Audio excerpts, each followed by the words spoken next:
Former President Obama is getting his final revenge on Donald Trump. As Donald Trump's term is collapsing, former President Obama is now speaking out louder than ever before. Of course, we know about the opening of Obama's presidential library in Chicago. We covered that here on the MeidasTouch network, but I want to talk about the final revenge Obama has been getting all week, even following the opening of the Obama Presidential Library.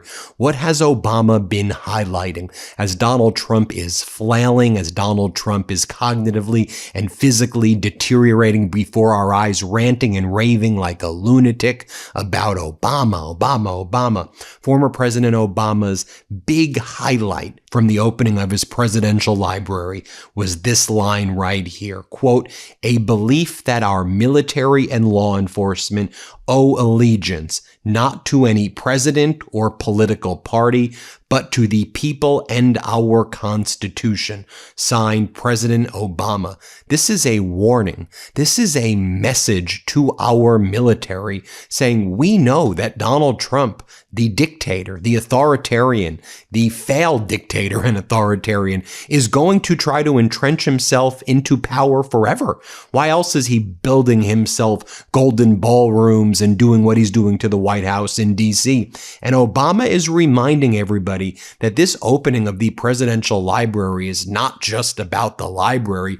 It is a rallying call about the fight that we all are going to have to make over the next 2 years to ensure that we save, protect, defend our democracy. We've done a good job holding the line, but Obama is calling on us, I believe, to do something more profound in holding the line in the future. In response to this authoritarian regime. He also posts the following: "The exhibits focus not just on policies, but on the shared values that make democracy possible. A belief in the intrinsic dignity and worth of all people, and that no one is above the law or beneath its protection. A belief in checks and balances in our government, and an accountability that comes with an independent judiciary and a robust free press." Powerful words indeed right there. And again, we focused a lot on Obama's speech, but how about what Obama was saying, afterwards in the interview with NBC? It was powerful words. Here's what he was saying about this moment that we are going through right now, this period of disruption and polarization, but how fundamentally our country is not Trump. Our country is made up of actually good people. Donald Trump is dividing us. This is a rallying call, folks. Here, play this clip. There's no doubt that we are going through a period right now of disruption, polarization. That's caused, I think, people to feel as if our democracy, our civic habits and virtues, our shared understanding of how we treat each other has started to crumble. On the other hand, when I travel across the country today, not just when I was president, you still see that sense of decency with people. You still see folks helping each other and looking out for their neighbors. And then what former President Obama talks about are the letters that he received and how this is not a monument to himself. This is a living, breathing presidential library that's also focused on unifying the people. Listen to what he says here.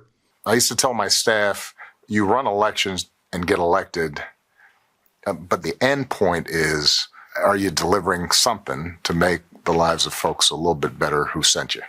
And those letters reminded me of that. Some of my favorite letters were from Republicans who would say, I didn't vote for you, I don't agree with anything you're doing, but you seem like a good dad, and I appreciate that. Yeah. And what that video that you just showed me speaks to, I hope when people come here, they're not just fixated on some speech I'm giving, not just fixated on Michelle's dresses. More than anything, as you've seen in these exhibits, you'll hear the voices of the American people. And that, I think, will give you encouragement. That makes you feel that the idea of America as a multiracial, multi-ethnic, multi-religious, raucous, noisy democracy, that can work. I think their voices are what makes you feel confident in the future.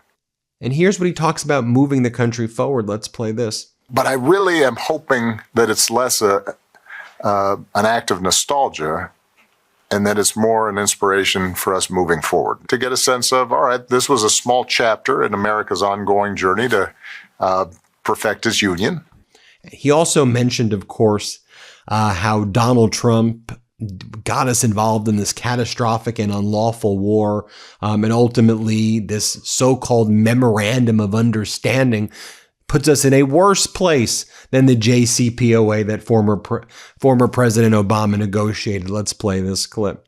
What do you make of what we know about the deal so far? I am very happy to see a ceasefire, and I'm hopeful that it holds. But in terms of what was the original rationale for this war, which was there was a deal in place in which Iran had agreed not to develop nuclear weapons.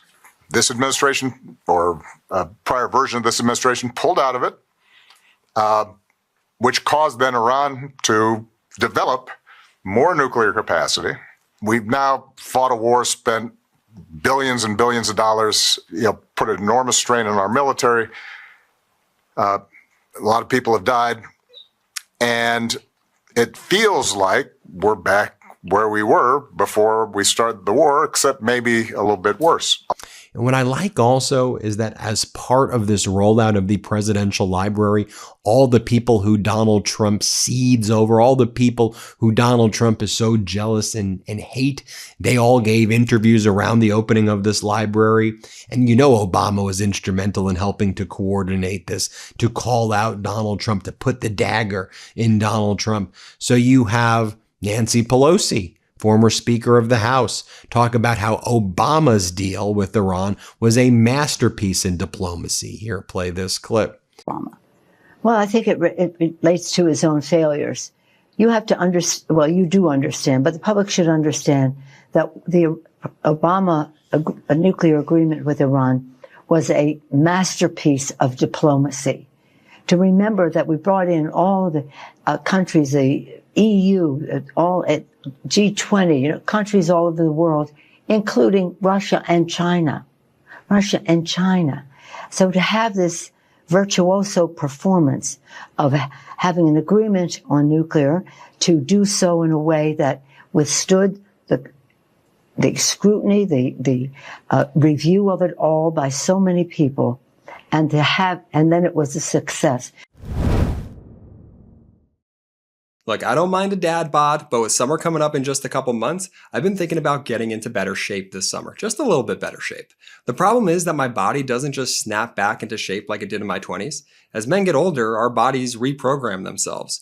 We naturally start, storing more fat and losing muscle faster. And then the main reason for this is testosterone. Most men's testosterone levels start dropping as early as their 30s. When that happens, it becomes easier to gain fat, especially around your stomach. And here's the frustrating part. The more body fat you gain, the more your body actually converts testosterone into estrogen, which makes it even easier to gain more fat. So it can turn into a really tough cycle for a lot of guys. That's why I started taking Mars Men. Mars Men is a natural supplement designed to support healthy testosterone levels, which can help your body burn fat more efficiently and build lean muscle. When your hormones are working the way they're supposed to, a lot of things can get easier. Workouts, energy, even staying lean. It's basically helping your body get back to running like it did years ago. No weird stimulants or synthetic hormones, just a real natural ingredients that support healthy T levels, weight management, and exercise performance. And the quality is legit. It's made in the USA and every batch is third-party tested. Since taking Mars Men, I've had way more consistent energy, stronger lifts, and better focus. Also, I love that it comes with a 90-day money-back guarantee, so there's no risk. Worst case, you don't absolutely love it, you'll get your money back.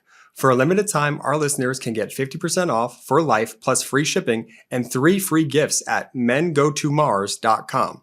For a limited time, our listeners can get 50% off for life plus free shipping and 3 free gifts at mengotomars.com. That's mengotomars.com for 50% off and 3 free gifts when you check out. And it's also available on Amazon. After your purchase, they'll ask where you heard about them. Please support our show and let them know that MeidasTouch sent you. And just remember what Donald Trump was saying at the G7. The Iranians, They laughed at Obama and they said he's a stupid son of a bitch. Do you see the contrast, though, that's being highlighted right now before these midterms between dignity and strength and what America's values are really about, and this Trump trash, this Trump cesspool? Here, listen to what Trump said, just so you can see for yourself. Of it, like, oh my, look at this money he's giving us. He tried to bribe his way out. I didn't do that. Nobody mentions that. 1.7 billion and hundreds of millions of dollars. They tried to bribe their way out of it. And you know what the Iranians did? They laughed at Obama and they said he's a stupid son of a bitch. Okay, thank you very much, everybody. And I think about the UFC, those UFC fighters who are like, Michelle Obama's a man. This is what Obama was calling out. And he didn't have to point or say names. He could just call it out. Remember what the UFC fighter said? Play this clip. And lastly, Michelle Obama is a man. And then you had California Governor Gavin Newsom at the event, again, talking about how we didn't realize how much we miss a leader like Obama, but we need to remember that. Listen to what he says here. Play this clip. On contrast today, I mean, I walked up, a couple of people said when they walked upstairs, they said they were crying the whole time. And I looked at them, I said, I'm good.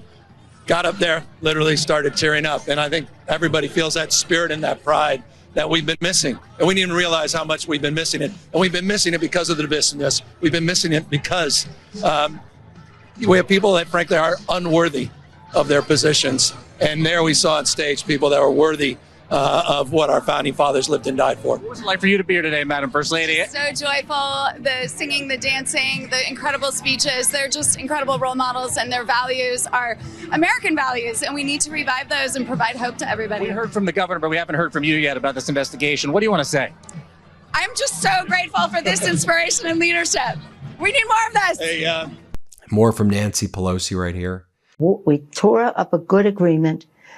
We went to war. We lost American lives, sadly, but we have something that is costing taxpayers enormous amounts of money to give to Iran and paying individually at the pump. And this is really something that has hit home hard for people because it costs a lot. It costs nearly, $75, $80 to fill their cars in a week's time. So they're feeling it personally. We've suffered from it. The people of Iran have suffered from it. And he just can't face the fact that President Obama had a far superior success with all of that. Then former President Biden, he rolled out this incredible interview with Jay Leno talking about alliances, the importance of NATO, and how Biden says, even some of the less crazy Republicans, because the crazy Republicans and these crazy MAGAs, they're basically traitors. But even the less crazy ones seem to not fully appreciate the importance of alliances. Like, wake the hell up, people. This was all a massive wake-up call. Play this clip. Made us a hell of a lot more secure, strong. Yeah. Look, the one thing that really bothers me about where many of my Republican friends are, even the ones that aren't crazy, is they really underestimate the value of alliances. Right. The reason why we're so secure is because of NATO, for God's sake. Yeah. Attack on one's attack on all. What happened on 9/11? Who's the first guys that came to our defense? NATO. Right. And do you remember the grifter, the fraudster? We know he is right now, but Donald Trump from 2011, when he would say, Obama's going to start a war with Iran because he can't do deals and he's weak and ineffective. Here, play this clip. Our president will start a war with Iran because he has absolutely no ability to negotiate. He's weak and he's ineffective. So the only way he figures that he's going to get reelected, and as sure as you're sitting there, is to start a war with Iran. Now, I'm more militant and more militaristic than the president. I believe in strength. But to start a war in order to get elected, and I believe that's going to happen, would be an out. And then I like that the Obama Foundation released this video of former President Obama putting on a Presidential Medal of Honor on NBA players, but showing that he can do it pretty easily. Remember how much Donald Trump struggled to do the Congressional Medal of Honor? It was so humiliating. But here's Obama play this clip.